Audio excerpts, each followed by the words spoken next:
Assalamu alaikum wa rahmatullahi wa barakatuh. Hello, my family in Memphis. I've missed all of you. I wish I was there with you in person.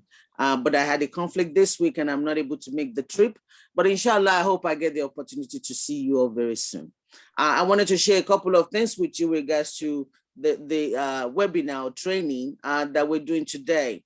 First of all, thank to all of you that made the time to join us. May Allah reward you all abundantly. So I wanted to provide my perspective as someone who's been in this space as an advocate with AMAC and other organizations, but also bringing the perspective as someone who is now an elected official and why today's conversation is just so critical. So a couple of things that I wanted to share with you. The first thing that I will share with you, which I think is critical, is that I hope that any of you listening to me today will actually think about running for office. As someone who's been an advocate for a long time, it's very powerful. There's a limit to what you can tell someone to do versus what you yourself can do. During the presentation, Sabina mentioned the issue of Najah, the young lady that had that was told she couldn't play with a hijab during a volleyball game. One of the things that I was able to do, alhamdulillah, was that I was able to pass a resolution with the rest of my colleagues that we sent to the state sports association. And because of all of that and the effort of everyone mentioned in Sabina's presentation, we were able to get that rule overturned. So being there, being able to speak to it, being able to get other elected officials to join in that was something that I couldn't have done if I'm outside of that arena. I can also tell you during COVID, how alhamdulillah we were able to get, as conversations were happening about reaching the constituents, going to churches, how do we find people? I was able to raise the issue about why don't we use our mosque? As a result, we were able to do a lot of COVID testing and vaccination in some of the masjid in Nashville. So that voice is very important. We as the Muslim community have to make sure that we are owning on that power that we have. There's some areas that has a concentration of Muslim living there, and some local races does not need a lot of votes. You'll be surprised how many votes you will need for a council seat. And so if we can find people that are interested in running, that will be part of the conversation, that will help make the decision. This is our country, this is our city, we're vested in it, we want to know what's going on. And nothing is better than being part of that conversation. Anybody that is interested, please be sure to contact me and let's see what we're doing. If you cannot run for office, there's so many other options. You could serve on board and commissions. Board and commissions is not elected positions, they are by appointment. And you can go to your city website or county website and see the boards that are available. I always tell everyone that, at least using Nashville, for example, they're boards for engineers, they're board for doctors, they're board for real estate people. No matter your background and the work that you do, you have an opportunity to contribute to your city that you live in. And those boards and commissions is a good way to do it. And I hope that you all will go and look at it and see ways that we all can be involved. Another thing that I want to share with you, yes, voting is very important. If you cannot run for office, it is critical that you vote for the people that will do it. I shared with someone not too long ago that in our election, the last one that I was in Nashville in 2019, we had a race that was decided by one vote. Sometimes we as Muslims feel like, oh, it's a red state, oh, the decision is already made, oh, it doesn't impact me, oh, it doesn't change anything if I don't vote. I beg to differ. I beg to differ. Depending on where you live, in a very tight race, it could just be a simple majority where that one vote would determine who will serve. And imagine if on that day you decide not to vote and you find that someone that you don't think represents you or represents your interests won by vote. And so please, it is our civic duty, it's our religious duty, it's an obligation for us to be part of the city that we live in. And I'm encouraging all of you to please go out and vote. The last thing that I want to share with you is that you have to be involved. It has to go beyond just the voting. I know that during the election, a lot of the elected officials or candidates will come to the mosque to ask for your vote. Don't let it stop there. After they are elected, you need to know what they're doing. You need to make sure that you're involved.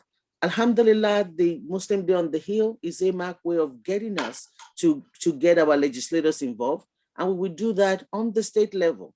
And I hope that all of you will plan to show up. Why is it important? All these decisions impact you. Sometimes people think, oh, they're just talking about, oh, healthcare. I don't have anything to do with that. They're just talking about kids. I don't have anything to do with that. And I tell everyone that every decision, no matter how small or little, directly or indirectly, is going to affect you. It's going to affect your family. It's going to affect your community. So every issue is very important. And it's important for us as Muslims to watch those issues, whether it's at the state level or local level, where we're actually looking at what are the bills that are being passed that impact us. And so please come to the Muslim Day on the Hill. Let us stay engaged. And then on the local level, I always even tell folks that even your state legislature, your federal legislature lives in your community. Get to know them on a regular basis. Talk to them before the Day on the Hill. Talk to them about issues that is not just Muslim issues. So I went online and I look at your Memphis City Council, right? All of the meetings and the agenda and the proceedings are all online. You can find all of this. You can watch the meetings live, or you can watch them later if you're too busy. So I'm looking at your Memphis City Council, and you go to memphis.tn.gov, and you can go to your government and you can go to the agenda. One of the things that was decided last month's meeting, your city council meeting meets twice a month, right? And so same time as when we meet in Nashville, first and third Tuesdays, right? And so one of the things they decided, they got about 100,000 from Bank of America to do a youth program. We have a program in Nashville that employ youth, that we use the money that we get to make sure that we're engaging our youth and they get a job. That is something that Muslim kids can do as well. Keep them busy during the summer, help them make some money.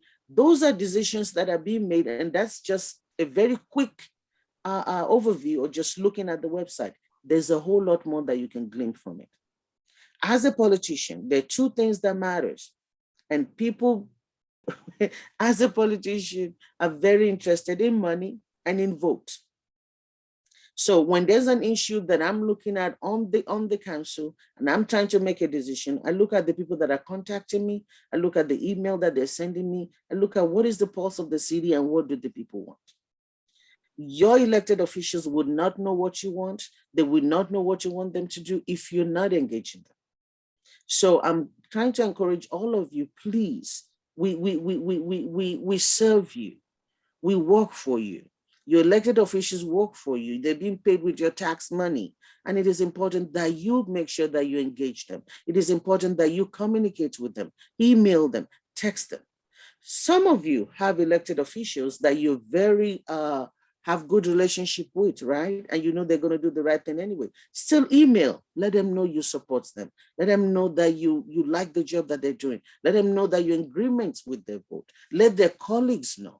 And that's how you have to do it. So I'm going to wrap up and say, please, we need to be very involved. The situations and decisions being made daily that impact our life, that impact our kids' life, that impact our community, and our community needs to do better. Alhamdulillah, you guys we've come a long way, all of us. I think we're doing a lot more than we've ever done, but there's still room for improvement. Sabina shared some data that we think we need to improve on. And so I'm encouraging you at the local level, state level, federal level, that we stay involved, that we keep our elected officials engaged, that we vote, that we come today on the Hill, and that we run for office, or that we volunteer for board and commissions. All of these are things that we can do. And I can tell you from my experience, alhamdulillah, I can say, sitting here today, that I believe that I've been able to have a lot more impact on this side than I've had before. May Allah subhanahu wa ta'ala bless all of our efforts. May Allah be with all of us and grant us tawfiq, inshallah.